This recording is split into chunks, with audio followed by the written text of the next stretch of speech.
Veliki pozdrav svim verglačima i verglačicama i dobrodošli u novi klip na kanalu. Nije motobajk radijanica. Veliki pozdrav svim verglačima i verglačicama i dobrodošli u novi klip serijala Sređivanje skutera gdje ćemo konačno da presvučemo ovo sedište jer ste vi to tražili.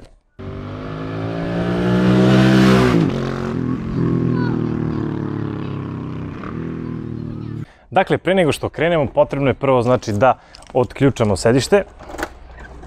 Tako, da bismo mogli da... Znači, da bismo mogli ovako da otvorimo, jel te? I potrebno je da uzmemo presvlaku novu i znači jednostavno da presvučemo ovo sedište. I evo, mi ćemo to sada da uradimo.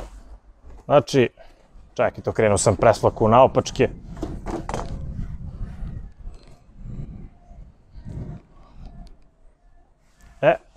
Tako.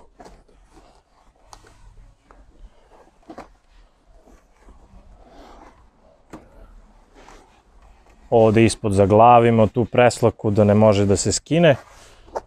Navučemo ovako. I uspešno smo pokrili rupu.